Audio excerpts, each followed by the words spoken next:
Hello students, I'm back, your EVS teacher.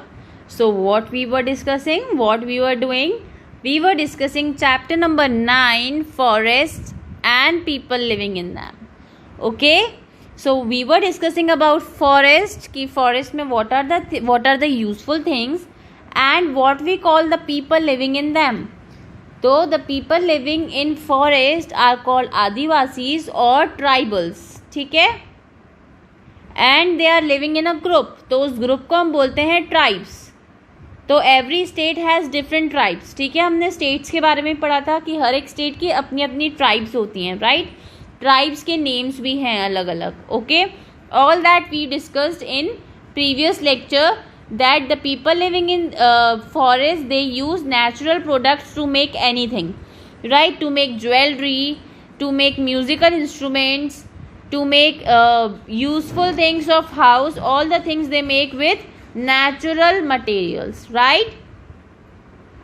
Okay, so today we will talk about new things. So what are the new things? Dependence of tribals on forests, कि जो tribals हैं वो forest के ऊपर कैसे dependent हैं, right. What we have discussed in previous lecture that they are depend on forest, ठीक है. Forest people, tribals, they are connected with forest and they depend on forest products. Their lifestyle is according to forest. Now how they depend on forest, कैसे वो forest पे dependent हैं, that we will see here कि फॉरेस्ट की ऐसी कौन सी चीज़ें हैं जो वो यूज़ करते हैं एंड वो फॉरेस्ट पे ही डिपेंडेंट है. Okay, that we will discuss here in this class. So let's start. Tribal communities are dependent on forest for most of their needs. They find their food, fodder, fuel and building materials in the forest, right. So जो tribal communities हैं, जो बहुत सारी tribes हैं, वो forest के ऊपर dependent हैं अपनी नीड्स के लिए. जो उनका डेली नीड्स हैं, डेली लाइफ नीड्स हैं, जो उनके लाइफस्टाइल के लिए जो चीज़ों की उनको ज़रूरत है, वो सब चीज़ें वो कहाँ से लेते हैं? दे depend on forest only, right. वो सब चीज़ें वो फॉरेस्ट से ही लेते हैं. तो फॉरेस्ट से उनको क्या क्या मिलता है? फॉरेस्ट से वो अपना फूड लेते हैं. Food they eat, they get from forest. Fodder, जो भी वो अपने एनिमल्स को ईट कराते हैं, जो भी अपने एनिमल्स को ईट करने के लिए देते हैं, वो सब भी उनको फॉरेस्ट से मिलता है. फ्यूल भी उनको फॉरेस्ट से मिलता है. फ्यूल एज इन की जो भी चीज़ें, जो भी व्हीकल्स या कुछ भी वो यूज़ कर रहे हैं, तो वो सारा उसका फ्यूल भी वो लोग फॉरेस्ट से ही लेते हैं. एंड बिल्डिंग मटेरियल्स, जो बिल्डिंग बनाने के लिए मटेरियल्स की नीड होता है, वो सब भी उनको फॉरेस्ट से ही मिलता है. And how they get all these things that we'll see here. They collect fruits such as mangoes, tamarind, mahua, jack fruit, edible berries and many other wild fruits, ठीक है. तो फॉरेस्ट से वो कौन कौन से फ्रूट्स को कलेक्ट करते हैं? दे कलेक्ट मैंगोज को लेते हैं. टैमरिंड, इमली को लेते हैं. Mahua is a kind of fruit. Jack fruit is also a fruit, ठीक है. जैक फ्रूट भी, जो कटहल हम यूज करते हैं, that is jack fruit. Okay, जो भी कटहल की हम वेजिटेबल बनाते हैं, राइट, तो उसको हम बोलते हैं jack fruit. Edible berries, right, जो बेरीज को हम ईट कर सकते हैं, ठीक है. एडिबल बेरीज मीन्स जो जामुन वगैरह हम ईट करते हैं एंड जिसमें से हमें, जिन बेरीज में से हमें ऑयल मिल सकता है, right. All these things they collect from the forest only. वो सब चीज़ें वो कहाँ से लेते हैं? फॉरेस्ट से. And many other wild fruits, and बहुत सारे वाइल्ड फ्रूट्स वो फॉरेस्ट से लेते हैं, राइट. मैंगोज फॉरेस्ट से लेते हैं. Tamarind, mahua, jack fruit, edible berries, ये सब वो कहाँ से लेते हैं? ये सब वो फॉरेस्ट से ही लेते हैं. Okay, they also collect roots and tubers of various types from the forest for food, ठीक है. एंड वो बहुत सारी चीज़ें और लेते हैं, जैसे कि रूट्स में हमारे सम वेजिटेबल्स आर देयर जो रूट से ग्रो करते हैं, तो उनको हम रूट्स बोलते हैं। And there are some tubers. Tubers क्या होता है एक्चुअली, जो स्टेम्स होते हैं, जो हमारे प्लांट्स के, ट्रीज के स्टेम्स होते हैं, प्लांट्स के जो स्टेम्स होते हैं, स्टेम्स के नीचे ऐसे मोटे मोटे टाइप के ऐसे गोले बने रहते हैं, राइट, मोटे मोटे गोले बने रहते हैं, इनको हम ट्यूबर्स बोलते हैं। ओके, इनको हम क्या बोलते हैं, ट्यूबर्स। तो ये जो गोले गोले होते हैं दे आर ऑल्सो फ्रूट्स, ये भी फ्रूट्स होते हैं, ये अंडरग्राउंड फ्रूट्स होते हैं, राइट। तो दे आर कॉल्ड ट्यूबर्स, उनको हम क्या बोलते हैं, ट्यूबर्स बोलते हैं। ओके, सो ट्यूबर्स में हमारा आता है potato, right, potato we can take as a tuber. And roots में हमारे आ जाती हैं carrot, radish, all these comes under roots. Hunting with bows and arrows and food gathering are their traditional occupations. तो उनका फॉरेस्ट में काम क्या होता है, उनका वर्क क्या होता है, लाइक अस ऑक्यूपेशंस। तो आपको पता है कोई भी वर्क डन हम करते हैं टू अर्न समथिंग, कोई भी चीज़ कुछ अर्न करने के लिए जो हम वर्क करते हैं दैट इज़ ऑक्यूपेशन। तो फॉरेस्ट में जो पीपल रह रहे हैं वो क्या करते हैं, वो हंटिंग करते हैं एनिमल्स की by bows and arrows. Bows and arrows क्या होता है, तीर धनुष होता है ना, right, that is bows and arrows, धनुष। एंड फूड गैदरिंग, और फूड को कलेक्ट करना, फूड गैदरिंग मीन्स फूड को कलेक्ट करना, हंटिंग करना एंड फूड गैदरिंग करना, दीज आर दियर ऑक्यूपेशंस, वो इनका वर्क है, ठीक है, वो उनको करना ही है। दे occasionally obtain grains in exchange for honey, gum, certain nuts, wild fruits और other minor forest produce। सो ये क्या करते हैं, जो ट्राइबल्स होते हैं वो ये सब चीज़ें कलेक्ट करके मार्केट में जाते हैं। जब मार्केट में वो ये चीज़ें देते हैं किसी को, तो उसके एक्सचेंज में उन्हें ग्रेन्स मिलते हैं, राइट, जैसे वीट हो गया, बार्ले हो गया, बाजरा हो गया, राइट, ये सब चीज़ें उनको मिलती हैं in exchange of all these things, ठीक है। तो उनको ये सब चीज़ों के बदले क्या मिलता है, ग्रेन्स मिलते हैं, इसलिए वो ये सब चीज़ें कलेक्ट करके एंड जाके मार्केट में दे देते हैं। ऑल राइट, तो हम कोई भी वर्क डन करते हैं कुछ अर्न करने के लिए, that is called occupation. And tribals की ऑक्यूपेशन क्या है, हंटिंग एंड फूड गैदरिंग, ठीक है। तो हंटिंग और फूड गैदरिंग के बाद उनको जो भी चीज़ें मिलती हैं, वो चीज़ें जब वो मार्केट में जाकर एक्सचेंज करते हैं, तो एक्सचेंज करने पे उनको ग्रेन्स मिल जाते हैं। Okay everyone, so what they collect to eat, उनको क्या क्या मिलता है ईट करने के लिए, वो क्या लेते हैं, ये फ्रूट्स, जितने भी फ्रूट्स हैं, वाइल्ड फ्रूट्स, वो कलेक्ट कर लेते हैं, right, and roots and tubers भी वो कलेक्ट कर लेते हैं। हंटिंग करते हैं, फूड गैदरिंग में तो मैंने आपको बता दिया फूड में क्या क्या गैदर करते हैं, वो ये सब चीज़ें, ठीक है।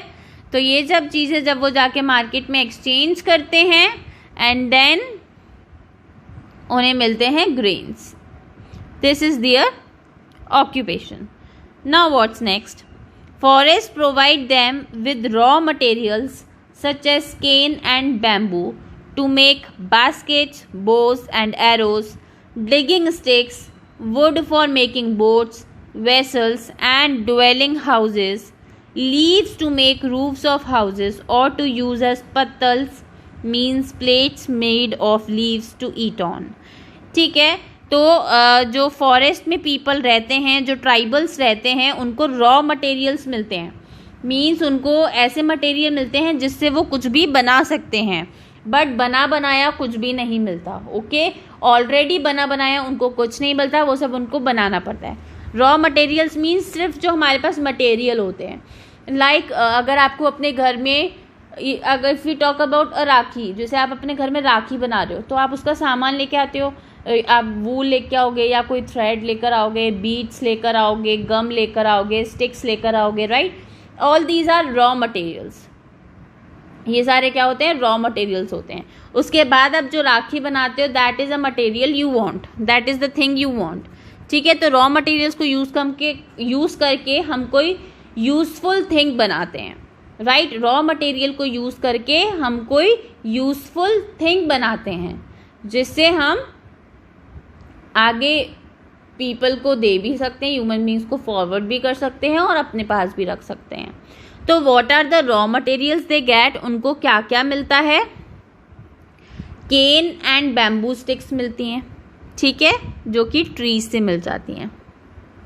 To make baskets, bows and arrows, ठीक है, डिगिंग स्टिक्स। तो केन एंड बैम्बू को वो कहाँ यूज करते हैं? केन एंड बैम्बू से वो क्या क्या बनाते हैं? They make baskets, bows and arrows, तो मैंने बास्केट्स आपको पता है डलिया होती हैं। Bows and arrows you all know, तीर और आपका धनुष, right. And digging sticks means गड्ढा खोदने के लिए जो हमको स्टिक्स की ज़रूरत होती है वो सब वो किससे बनाते हैं? केन एंड बैम्बू से, right. Now what else they got? They get would, would उनको मिलता है बोट्स बनाने के लिए, वेसल्स बनाने के लिए, एंड ड्वेलिंग हाउसेस मीन्स रहने के लिए, घर बनाने के लिए उनको वुड मिलती है। कहाँ से? फॉरेस्ट से। फॉरेस्ट से वुड जो मिलती है वो कहाँ क्या क्या चीज़ें बना सकते हैं? They can make boats, they can make vessels, ठीक है, वेसल्स मीन्स बर्तन। They can make their house with the would they get from forest. Leaves, leaves भी मिलती हैं उनको, लीव्स से वो क्या कर सकते हैं? अपने हाउसेस के रूफ्स बना सकते हैं। रूफ्स मीन्स छत, अपने हाउसेस को ढक सकते हैं। जो अपने हाउस वो वुड से बनाते हैं उसको ऊपर से कवर भी तो करना पड़ता है, टॉप लेयर लगानी पड़ती है, तो वो टॉप लेयर किससे लगाते हैं? लीव्स से लगाते हैं, ओके। और टू यूज पत्तल्स, या फिर लीव्स को वो एज अ पत्तल भी यूज कर सकते हैं। पत्तल क्या होता है? पत्तल लीव्स की प्लेट होती है जिसमें हम फूड ईट कर सकते हैं, ठीक है। जो प्लेट लीव से बनी हुई होती है जिसको हम फूड ईट करने के लिए यूज करते हैं, दैट इज कॉल्ड पत्तल, ठीक है। वो क्या होता है? पत्तल होता है, right. Plate made of leaves, पत्तल क्या होता है? प्लेट्स मेड ऑफ लीव्स, ठीक है, which we use to eat food. So all these things they get from forest, ठीक है। These all are the things they get from forest. Now this is your activity, this you have to do. Name the following 4 things made out of bamboo. You have to write the name of 4 things which is made of bamboo. You have to write in your book only, ठीक है, this you have to do in your book only. 3 plants that have medicinal value. आपको 3 plants के name लिखने हैं जिससे आप medicine बना सकते हो। 3 trees that are use to make furniture. You have to write the name of 3 trees जिससे आप फर्नीचर, जिसकी वुड से आप फर्नीचर बना सकते हो, राइट। तो आपको यहाँ पर नेम्स लिखने हैं। 4 थिंग्स जो आप बैम्बू ट्री से बना सकते हो, बैम्बू की वुड से या कोई भी चीज़ से बना सकते हो। 3 प्लांट्स लिखने हैं जिसको आप एज अ मेडिसिन यूज कर सकते हो। 3 ट्रीज के नेम लिखने हैं जिससे आप फर्नीचर बना सकते हो, right. All these you have to do in your book. This is your homework. In many regions tribals practice shifting cultivation और झूम कल्टीवेशन, ठीक है। बहुत सारे रीजन्स, बहुत सारी जगह ऐसी होती हैं जहाँ पर ट्राइबल्स जो हैं वो शिफ्टिंग कल्टीवेशन करते हैं, झूम कल्टीवेशन करते हैं, राइट। शिफ्टिंग या झूम बोलते हैं। शिफ्टिंग कल्टीवेशन मीन्स कि उनके पास बहुत सारी लैंड होती है फार्मिंग के लिए, राइट। सपोज उनके पास 3-4 लैंड्स हैं फार्मिंग के लिए, ठीक है, ऐसे बहुत सारी लैंड्स हैं उनके पास। तो 1 ईयर वो यहाँ पर फार्मिंग करेंगे, ठीक है। 1 ईयर सपोज यहाँ पर उन्होंने कोई ग्रेन्स की फार्मिंग की 1 ईयर।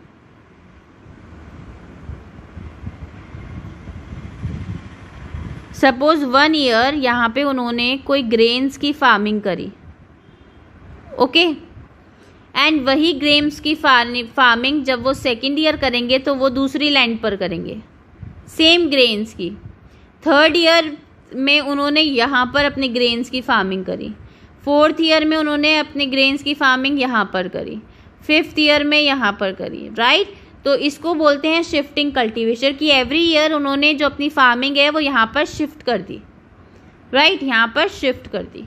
ओके, तो इस तरीके से उनका वर्क चलता है। इसको बोलते हैं हम शिफ्टिंग कल्टीवेशन, जब वो वन लैंड से दूसरी लैंड पे अपनी फार्मिंग को शिफ्ट कर देते हैं, that is shifting cultivation. Okay, they clear a patch of forest land and cultivate it for a few years. वो अपने फॉरेस्ट लैंड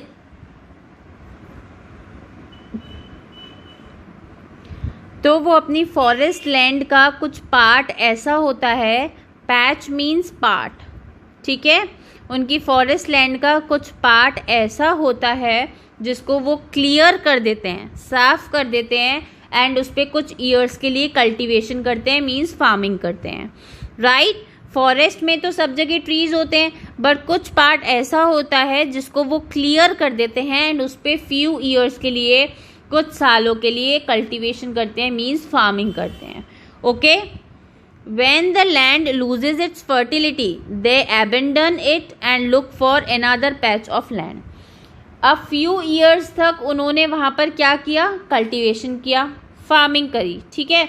उसके बाद क्या हुआ, सॉइल की फर्टिलिटी मीन्स सॉइल में ग्रेन्स को ग्रो करने के लिए जो कैपेबिलिटी होती है, ग्रेन्स को या कोई भी फ्रूट्स वो वहाँ ग्रो कर रहे हैं, उसको ग्रो करने की जो कैपेबिलिटी होती है कि कितने हेल्दी ग्रेन्स को वो वहाँ ग्रो कर सकते हैं, जो कैपेबिलिटी होती है, राइट, जब वो ख़त्म होने लग जाती है, फर्टिलिटी मीन्स सॉइल की capability to grow a healthy fruit और ग्रेन्स, ठीक है। तो जो कैपेबिलिटी है सॉइल की हेल्दी फ्रूट्स को ग्रो करने की, जब वो ख़त्म होने लग जाती है, राइट, तो फिर वो दूसरे पैच ऑफ लैंड को मीन्स लैंड के कुछ दूसरे पार्ट को फाइंड आउट करते हैं कि कहाँ पर वो ग्रेन्स को ग्रो कर सकते हैं, right.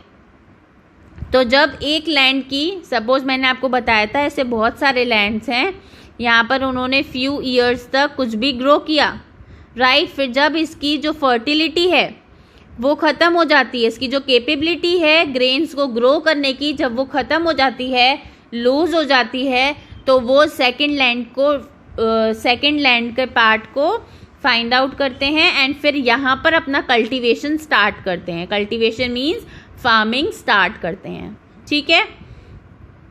The abundant land soon regains its natural plant cover and fertility.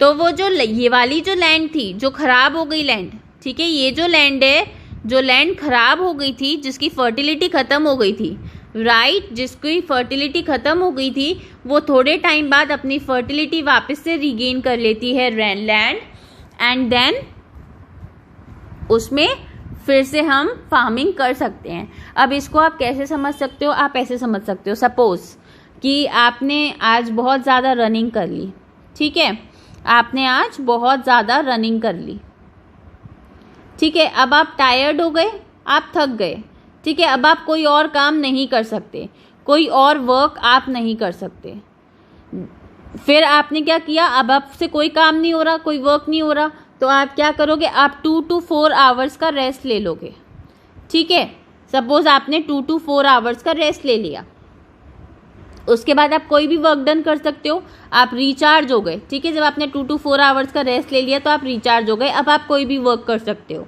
Right. In a similar way, जब कोई लैंड बहुत ज़्यादा टाइम तक कल्टीवेशन कर लेती है, मीन्स बहुत ज़्यादा टाइम तक अगर उसमें हम फार्मिंग कर लेते हैं, तो कुछ टाइम बाद उसकी एनर्जी ख़त्म हो जाती है, उसको रिचार्ज होने के लिए टाइम चाहिए होता है, फर्टिलिटी को वापस रीगेन करने के लिए टाइम चाहिए होता है, राइट, एंड जब हम उसको थोड़े टाइम के लिए छोड़ देते हैं तो वो अपनी फर्टिलिटी को रीगेन कर लेती है, मीन्स रेस्ट कर लेती है, जब वो रेस्ट कर लेती है उसको वापस से एनर्जी मिल जाती है, एंड देन वो लैंड फिर से हम उस पर फार्मिंग कर सकते हैं, कल्टीवेशन कर सकते हैं, राइट। इसको बोलते हैं हम शिफ्टिंग कल्टीवेशन या झूम कल्टीवेशन, कि जब वन लैंड पर हम कल्टीवेशन कर रहे हैं एंड उसकी फर्टिलिटी ख़त्म हो गई, उसकी कैपेबिलिटी ख़त्म हो गई, तो हम सेकंड लैंड पे शिफ्ट कर जाते हैं, ठीक है, और फिर जब उस लैंड की फर्टिलिटी ख़त्म हो जाती है तो हम पहले वाली लैंड पे शिफ्ट कर जाते हैं, राइट, क्योंकि तब तक उसकी फर्टिलिटी आ गई होती है वापस,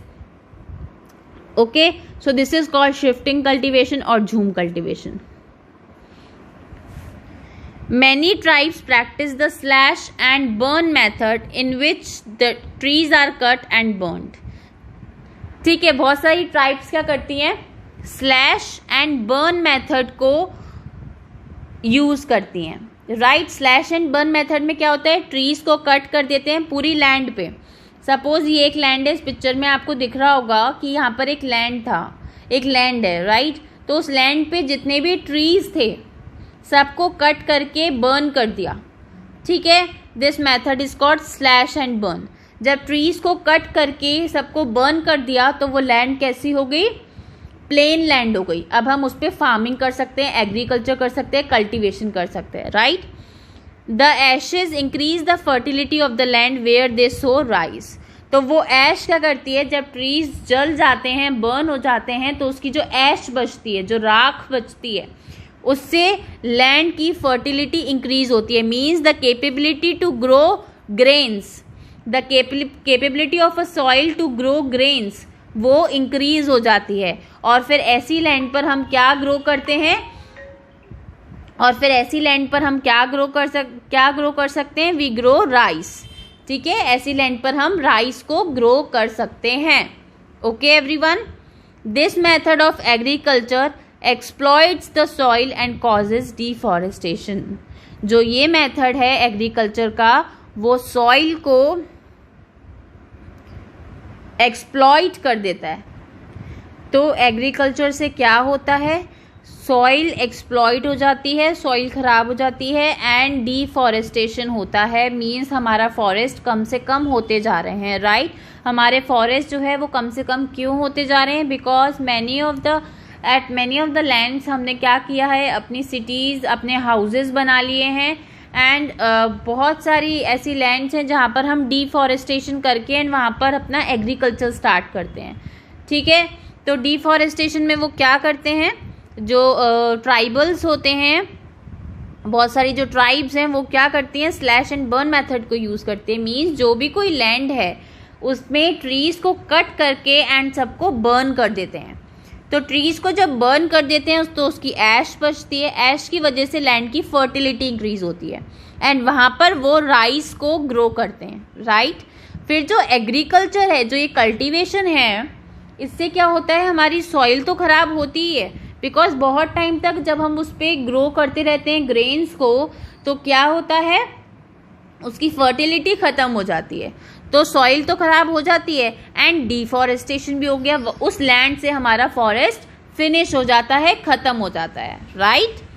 तो इसलिए ये डिफॉरेस्टेशन का रीज़न है. क्या, एग्रीकल्चर जो है वो हमारा वन ऑफ द रीज़न है डिफॉरेस्टेशन का, एंड हमारे हाउसेस भी वन ऑफ द रीज़न है डिफॉरेस्टेशन के. तो डिफॉरेस्टेशन को स्टॉप करने के लिए कौन कौन से चीज़ों को हम लेकर आए सामने, मतलब पीपल को बताने के लिए कि we should not do deforestation. ठीक है, तो हमने कौन कौन से मूवमेंट्स चलाए थे, ह्यूमन बींग्स ने कौन से मूवमेंट्स चलाए थे टू स्टॉप डिफॉरेस्टेशन. ठीक है, कि हमें फॉरेस्ट को बचाना है, डिफॉरेस्टेशन नहीं करना है. तो first movement was Chipko movement. तो चिपको मूवमेंट में क्या हुआ था, that we will see here. The Chipko movement was started as a protest against the destruction of forest in the Terai forest of Garhwal.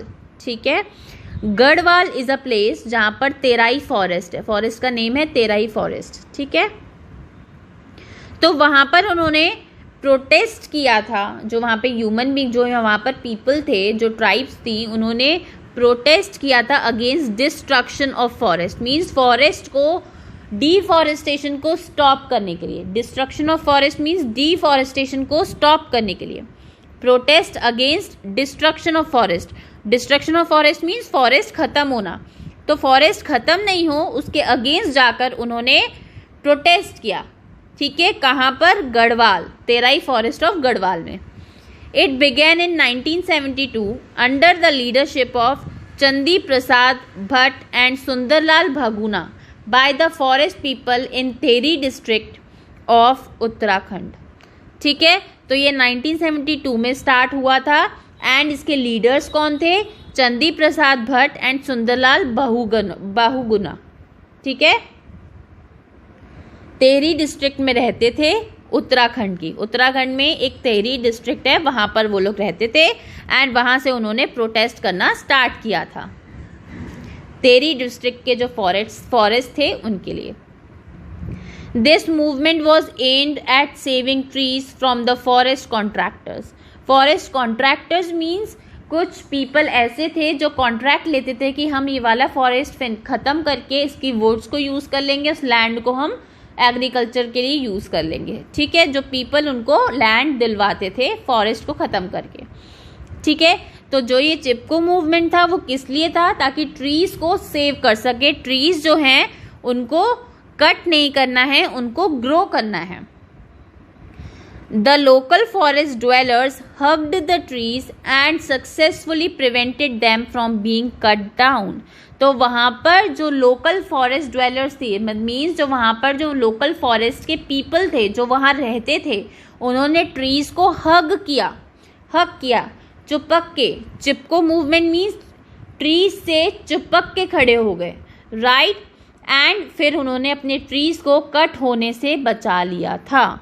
Successfully उनका ये जो मूवमेंट था वो सक्सेसफुल हुआ, राइट। तो उन्होंने क्या किया था, जब फॉरेस्ट कॉन्ट्रैक्टर्स आए थे ट्रीज़ को कट करने के लिए, फॉरेस्ट को ख़त्म करने के लिए, तो वहाँ के जितने भी पीपल थे वो सारे ट्रीज़ को हक करके खड़े हो गए। उन्होंने कहा कि अगर आपको ट्रीज़ को कट करना है तो हमें भी कट करना होगा, राइट। हम इससे ट्री से चिपक के खड़े हैं, आप पहले हमको कट करो, देन कट द ट्री। तो इस वजह से वो लोग वापस चले गए थे एंड वो ट्रीज कट नहीं हो पाए थे। ओके, नाउ वन महोत्सव भी हम करते हैं so that everyone should know that we should save forest or we should save trees, we should plant more and more trees, right? One महोत्सव is a week long festival of tree plantation.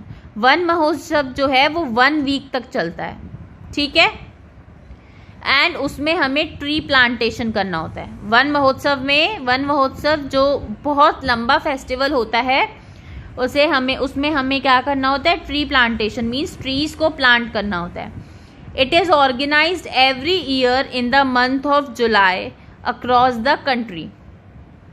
ये every year होता है जुलाई month में पूरी country में, राइट। Millions of people participate in the Van Mahotsav and lakhs of trees are planted every year. तो इसमें वन महोत्सव में बहुत सारे पीपल हैं जो पार्टिसिपेट करते हैं एक्चुअली, एंड बहुत सारे ट्रीज को प्लांट करते हैं एवरी ईयर। हर साल वो बहुत सारे ट्रीज को प्लांट करते हैं वाइल द वन महोत्सव फेस्टिवल, ठीक है। वन महोत्सव को सेलिब्रेट करने के लिए जुलाई मंथ में बहुत सारे ट्रीज को प्लांट किया जाता है, okay, by many people. The Van Mahotsav was started with the aim to increase the area under forest cover. Van Mahotsav क्यों स्टार्ट किया था? सो दैट कि जो हमारा फॉरेस्ट लैंड है, फॉरेस्ट एरिया है, वो बढ़ जाए, मतलब जो बहुत सारी लैंड ऐसी हो जहाँ पर सिर्फ ट्रीज ही ट्रीज हो, मीन्स फॉरेस्ट बढ़ जाए, ठीक है। हमारा फॉरेस्ट अभी क्या हो गया है, कम हो गया है, जस्ट बिकॉज एग्रीकल्चर की वजह से, जस्ट बिकॉज सिटीज़ की वजह से। तो ट्रीज हर जगह पर कम है, राइट। फॉरेस्ट जो है वो हर जगह पर कम है, तो फॉरेस्ट लैंड को बढ़ाने के लिए, फॉरेस्ट को बढ़ाने के लिए हमने वन महोत्सव स्टार्ट किया था। एंड वन महोत्सव हमने कब स्टार्ट किया था? It was initiated in 1950 by K.M. Munshi, who was a noted environmentalist and also the agriculture minister at that time. तो वन महोत्सव कौन से ईयर में स्टार्ट किया था? It was started in 1950. किसने स्टार्ट किया था? K.M. Munshi. Now who was K.M. Munshi? K.M. Munshi environmentalist थे, मीन्स environment के बारे में वो स्टडी करते थे एंड एनवायरनमेंट के बेनिफिट्स के लिए वर्क करते थे, राइट।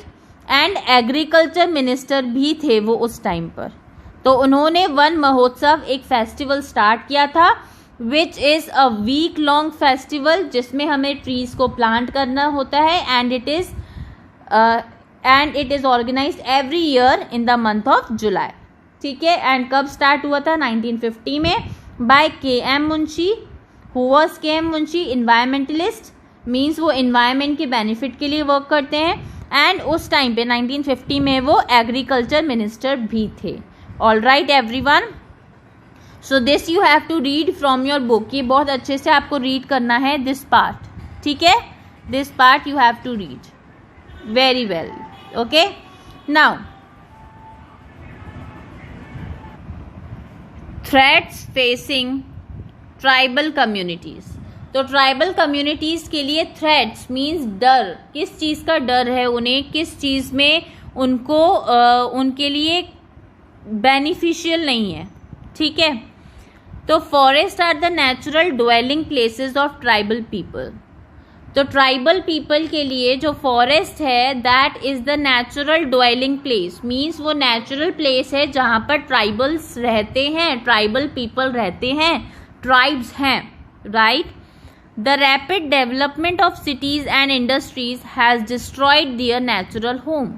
तो जो रैपिड डेवलपमेंट हो रहा है सिटीज का, मीन्स न्यू सिटीज बनती जा रही हैं, डेवलप होती जा रही है, न्यू इंडस्ट्रीज डेवलप होती जा रही हैं. राइट. तो उसकी वजह से क्या हो रहा है? डिफॉरेस्टेशन हो रहा है. फॉरेस्ट को कट कर दिया जाता है एंड वहां पर अपने हाउसेज और इंडस्ट्रीज बना दी जाती हैं, फैक्ट्रीज बना दी जाती है. राइट. तो इसकी वजह से क्या हो रहा है? फॉरेस्ट जो हैं वो कम होते जाते हैं. Number of forest are decreasing day by day.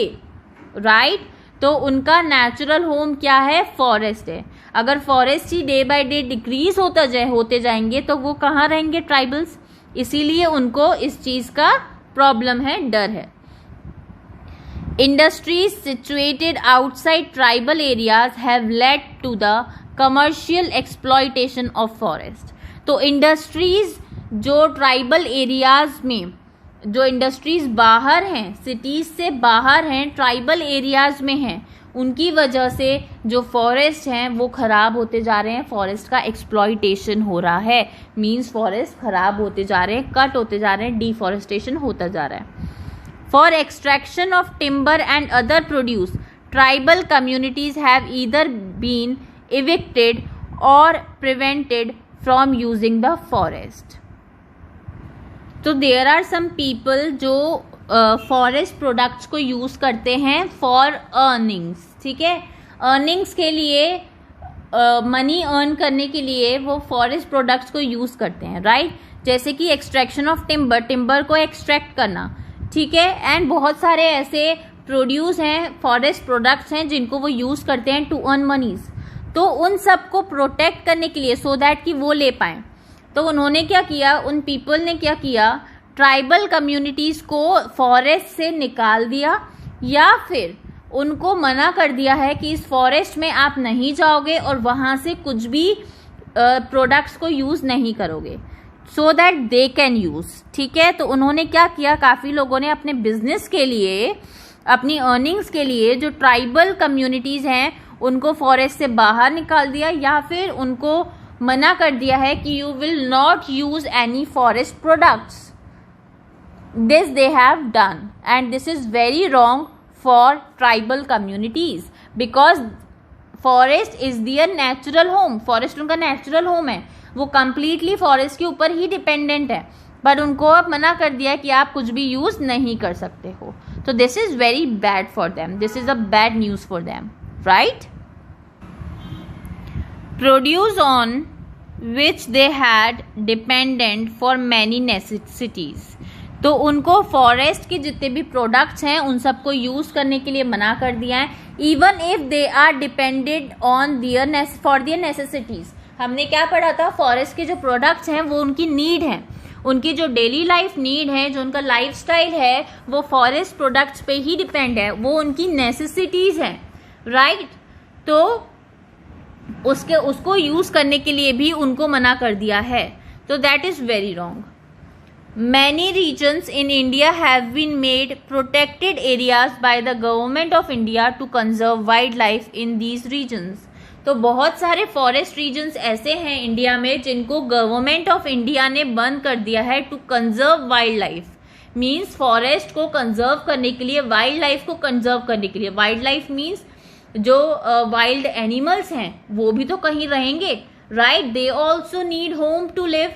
तो उनका होम क्या है? फॉरेस्ट। तो उस वाइल्ड लाइफ को कंजर्व करने के लिए गवर्नमेंट ऑफ इंडिया ने बहुत सारे रीजन्स को प्रोटेक्टेड कर दिया है। मीन्स वहां पर कोई भी नहीं जा सकता, even not tribal people. Tribal people भी वहां नहीं जा सकते।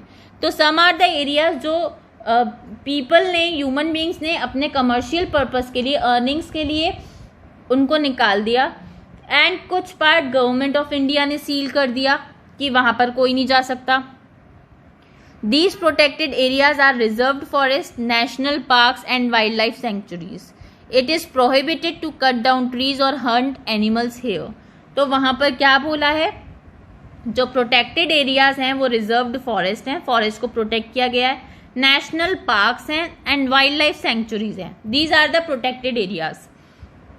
यहाँ पर उन्होंने एनिमल्स को हंट करने के लिए और ट्रीज को कट करने के लिए मना किया है, right? They told to not to cut trees there at the protected area and not to hunt animals. Animals को hunt करने के लिए मना कर दिया है and trees को cut करने के लिए भी मना कर दिया है।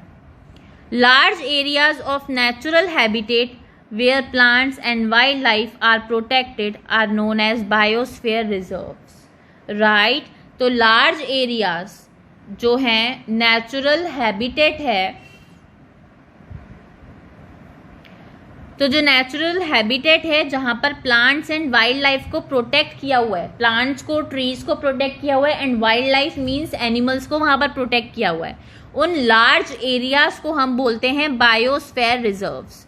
जहां पर प्लांट्स एंड वाइल्ड लाइफ को प्रोटेक्ट किया हुआ है, वहां पर किसी को भी जाने के लिए परमिशन नहीं है, उन लार्ज एरियाज को हम बोलते हैं बायोस्फीयर रिजर्व्स। ठीक है everyone, this you have to underline in your books. This you have to underline in your books, okay? The main purpose of biosphere reserves is to maintain the ecosystem and conserve natural diversity. तो main purpose क्या है? Biosphere reserves क्यों बनाए गए? So that ecosystem को, जो हमारा environment है, उसको प्रॉपरली प्रोटेक्ट किया जा सके और जो हमारे एनिमल्स हैं उनको भी प्रोटेक्ट किया जा सके। अगर हमारी प्लांट्स और ट्रीज खत्म हो जाएंगे, राइट, तो रेन नहीं होगी, हमारा ऑक्सीजन नहीं होगा एंड इवन एनिमल्स भी नहीं होंगे, तो पूरी हमारी अर्थ, पूरा जो हमारा अर्थ है दैट विल बी रूइन, पूरा फिनिश हो जाएगा। Some important biosphere reserves are, अब बायोस्फीयर रिजर्व्स कौन कौन से हैं इंडिया में? Important biosphere reserves: Nilgiri biosphere reserve, Sundarbans, Pachmarhi and so on. बहुत सारे ऐसे इंपॉर्टेंट बायोस्फीयर रिजर्व्स हैं एंड 2 और 3 famous are Nilgiri, Sundarbans and Pachmarhi. Okay, these are the famous biosphere reserves जहां पर वाइल्ड लाइफ को और प्लांट्स को प्रोटेक्ट किया गया है। Tribes are not allowed to live in these reserved areas and are forbidden to hunt wild animals और graze their cattle here.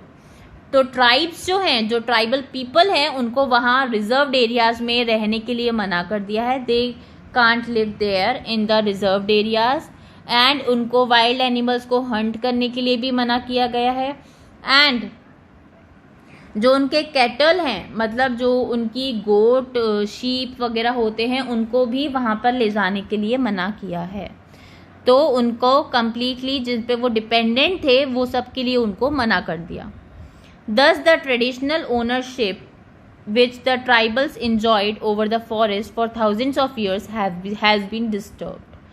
तो जो ट्रेडिशनल ओनरशिप थी, मतलब जो ट्राइबल पीपल थे, जो फॉरेस्ट को अपना घर मानते थे, अपना होम मानते थे एंड उधर इंजॉय करते थे, फेस्टिवल्स इंजॉय करते थे, वहाँ की थिंग्स को यूज करते थे, अपनी थिंग मानकर, अपनी चीजें मानकर, वो सब कुछ डिस्टर्ब हो गया है। That has completely finished. Therefore, there is a need to strike a balance between conservation of wildlife and welfare of tribals. तो इस टाइम पे हमें conservation of wild life and tribal people के लिए एक बैलेंस बनाना बहुत ज़रूरी है, सो दैट ट्राइबल्स भी डिस्टर्ब ना हो और हमारी वाइल्ड लाइफ भी डिस्टर्ब ना हो, ऐसा कुछ हमें करना ज़रूरी है। The people of these communities can be rehabilitated if they are offered skill development courses which can make them suitable for jobs in urban areas. तो हम ट्राइबल्स और ट्राइब पीपल के लिए क्या कर सकते हैं, कुछ ऐसे कोर्सेज अवेलेबल करा सकते हैं सो दैट वो कोई चीज़ सीखें, कुछ न्यू चीज़ सीखें। अगर वो न्यू चीज़ सीखेंगे तो उनको जॉब्स मिल सकती हैं एंड जॉब्स मिलने के बाद वो अपने आप को, अपना फैमिली और अपने आप को फीड कर सकते हैं, राइट। अभी उनको फॉरेस्ट में जाने को मना किया है, फॉरेस्ट में रहने को मना किया है, तो they don't have house to live, they don't have anything to eat, right. But अगर ऐसे कोर्सेज उनके लिए करा जाए जिनसे उनकी स्किल डेवलप्ड हो, जिनसे वो नई चीज़ें सीखें एंड न्यू जॉब्स कर सकें, राइट। तो जब वो न्यू जॉब्स कर सकेंगे तो उनको वो मनी भी अर्न कर पाएंगे, they can make their own house and they can eat food whatever they want, right? So this we can do for tribal people, right? So our next topic is tree worship, okay? That people living in forests, tribals, how they worship tree and what are the trees which they worship, ठीक है। Worshipping plants and trees is a very old practice in tribal societies in India. India में जो tribal societies हैं, means जो people forest में रहने वाले हैं, मतलब the people living in forest and the people who were living in forest, मतलब जो पहले फॉरेस्ट में रहते थे बट अब नहीं रहते और जो अभी भी फॉरेस्ट में रहते हैं, ठीक है, वो सब लोग ही प्लांट्स और ट्रीज़ की वर्शिप करते हैं, ठीक है। सभी लोग प्लांट्स और ट्रीज़ की पूजा करते हैं, they worship plants and trees. India में बहुत टाइम से, बहुत सालों से ऐसा होता आ रहा है। They believe that certain trees and plants harbour supernatural powers. तो वो कैसे, क्या बिलीव करते हैं, वो प्लांट्स एंड ट्रीज की वर्शिप क्यों करते हैं, why they worship, because they believe that कि जो ट्रीज एंड प्लांट्स हैं उनके अंदर कुछ सुपर नेचुरल पावर्स हैं जो हमारे लिए, हमारी सोसाइटी के लिए, हमारे इन्वायरमेंट के लिए, हमारी फैमिली के लिए this is very good, which is very good. तो उनको क्या लगता है कि ट्रीज एंड प्लांट्स में कुछ ऐसी सुपर नेचुरल पावर्स हैं जिसकी वजह से वो ट्रीज एंड प्लांट्स की वर्शिप करते हैं। On special occasions, trees such as the bow, peepal, neem, banyan, sacred basil and shami are worshipped. तो कुछ ऐसी स्पेशल ओकेशंस होती हैं, कुछ ऐसी डेज आते हैं जिसमें हम ट्रीज़ की वर्शिप करते हैं। एंड वो कौन कौन से ट्रीज़ हैं जिनकी हम वर्शिप करते हैं, दे आर बो, पीपल, नीम, banyan, sacred basil means तुलसी का पौधा, and shami. These are the plants and trees which we worship on special occasions, on special days, okay? Trees are also associated with peace, good health, joyfulness, prosperity and good harvest. तो trees और किससे associated है, means trees की पूजा क्यों होती है, because trees जो हैं वो पीस का सिंबल है, शांति का, गुड हेल्थ का सिंबल है, because they are green and green trees, green environment is very healthy. Joyfulness, ठीक है, ग्रीनरी, जो ट्रीज की ग्रीनरी होती है उसको देखकर we feel healthy and we feel happy, हमें खुशी भी होती है उस सबको देख के, तो that is joyfulness. Prosperity and good harvest means अगर ग्रीन ट्रीज होते हैं तो वो गुड हार्वेस्ट का भी सिंबल होते हैं, मीन्स जो एग्रीकल्चर होगा, जो हार्वेस्टिंग होगी, दैट इज वेरी गुड, ठीक है। तो trees such as neem help in keeping the surroundings fresh. जो ट्रीज होते हैं, जैसे कि अगर मैं नीम की बात करूँ तो नीम की जो फ्रेग्रेंस होती है और नीम की जो क्वालिटीज़ होती हैं वो बहुत फ्रेश फील कराती है। अगर हमारे घर के आसपास कोई नीम का ट्री होता है एंड हम मॉर्निंग में वहाँ पर वॉक करें तो we feel healthy and we feel fresh. जो नीम की स्मेल होती है, जो नीम की फ्रेगरेंस होती है, दैट इज़ वेरी फ्रेश, उससे हमें बहुत फ्रेश फील होता है। Some plants are also used in the preparation of certain medicines. कुछ प्लांट्स ऐसे भी हैं जो मेडिसिन्स में यूज़ होते हैं, जो मेडिसिन्स बनाने में यूज़ होते हैं, right. There are some plants जिनको हम एज अ मेडिसिन भी यूज़ करते हैं, right. So these are all the reasons why we worship tree। क्यों हम ट्री को वर्शिप करते हैं, ट्री की पूजा करते हैं, प्लांट्स की पूजा करते हैं, why we worship them, these are the certain reasons, okay। Now sacred groves are an integral part of the Indian tradition of nature worship। तो sacred groves means जो हमारे फॉरेस्ट हैं, ठीक है, जो फॉरेस्ट हैं, जो ट्रीज़ हैं, ट्रीज़ के जो वुड हैं, उन सब की जो वर्शिप है वो हमारे इंडियन ट्रेडिशन का एक पार्ट है, ठीक है, integral part, it is an part, ठीक है, जिसको हम कभी अलग नहीं कर सकते। हमारे इंडियन ट्रेडिशन में जो भी वर्शिप होती है उसमें ट्री का कोई ना कोई पार्ट हमेशा होता है, ठीक है, जिसको हम कभी भी अलग नहीं कर सकते। Integral part means it is a part which we can never deny. Several species of plants are protected in these groves. तो ग्रोव्स मीन्स हमारा फॉरेस्ट हो गया, तो फॉरेस्ट में बहुत सारी ऐसी प्लांट्स की स्पीशीज हैं जिनको हम प्रिवेंट करते हैं। स्पीशीज ऑफ प्लांट्स मतलब बहुत सारे अलग अलग वेराइटीज ऑफ प्लांट्स हैं। There are varieties of plants which we protect in forest, जो फॉरेस्ट में बहुत सारे प्लांट्स को प्रोटेक्ट करते हैं, ठीक है। They also protect birds and animals, ठीक है। जो ग्रोव्स हैं, जो फॉरेस्ट हैं, उसमें बर्ड्स एंड एनिमल्स भी होते हैं।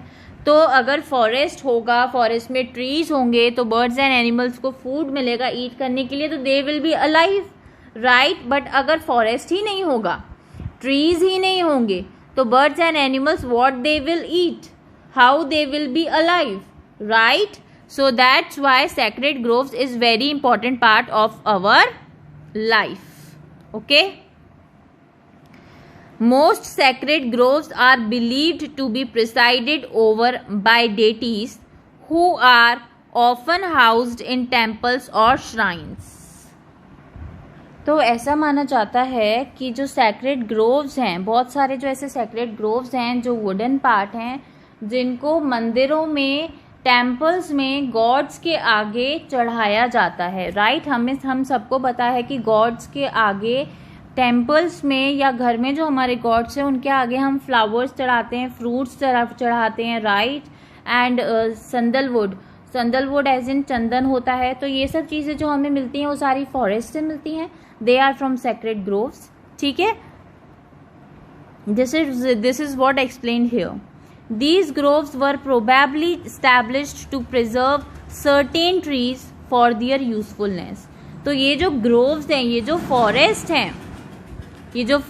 हैं, फॉरेस्ट में जो सर्टेन ट्रीज हैं, बहुत सारे ट्रीज हैं, उनको प्रिजर्व किया जाता है, उनको ग्रो किया जाता है, उनको संभाल कर रखा जाता है फॉर देयर यूजफुलनेस, क्योंकि वो बहुत ज़्यादा यूजफुल है हमारी लाइफ में, हमारे इन्वायरमेंट के लिए। दैट्स वाई बहुत सारे ऐसे ग्रोव्स हैं, दीज ग्रोव्स, जिनको हम संभाल कर रखते हैं। मतलब फॉरेस्ट में ऐसे बहुत सारे ट्रीज हैं, डिफरेंट टाइप्स ऑफ ट्रीज, जिनको बहुत ज़्यादा संभाल कर रखा जाता है फॉर देयर यूजफुलनेस, बिकॉज वो बहुत ज़्यादा यूजफुल हैं। Gradually they were given a sacred status along with the deity of the Grove, दस इंश्योरिंग देयर कंजर्वेशन, ठीक है। तो बहुत टाइम तक मतलब बहुत बार क्या होता है कि हर एक ट्री को या हर एक फॉरेस्ट को या कोई भी एक वुड को एक proper sacred name, sacred status दे दिया जाता है। मीन्स ऐसा बोला जाता है कि ये ट्री बहुत ज़्यादा पवित्र है एंड ये ट्री जो है इस गॉड का प्रेजेंट ही है या इस गॉड का सिंबल है। तो ऐसा क्यों बोला जाता है? ऐसा इसलिए बोला जाता है ताकि उन ट्रीज को कंजर्व किया जा सके, उन ट्रीज को प्रोटेक्ट किया जा सके।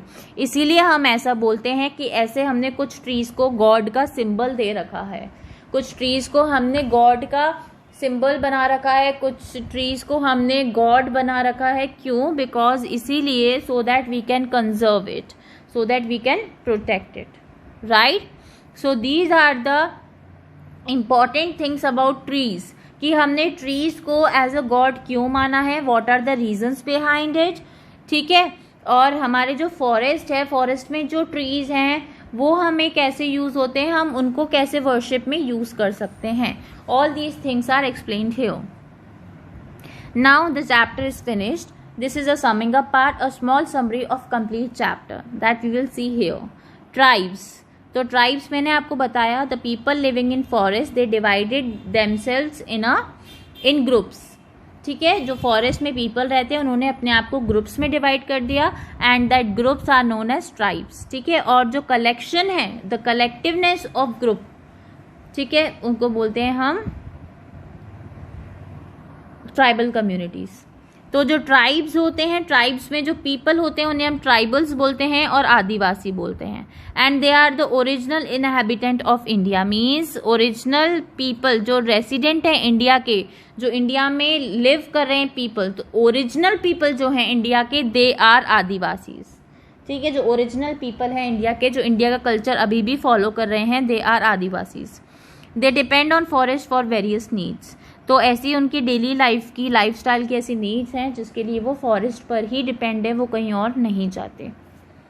Now many states of India have tribal population.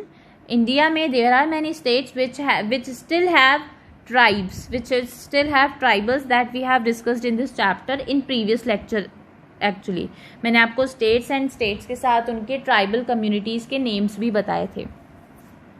Tribes have their unique culture, crafts, jewelry, music and dance and religion.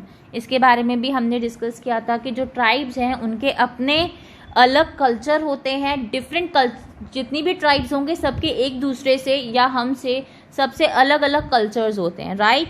अलग तरीके का क्राफ्ट होता है, ज्वेलरी अलग टाइप की होती है, म्यूजिक एंड डांस वो अलग तरीके का करते हैं, एंड जो उनका रिलीजन होता है that is also different from us, from all of them also.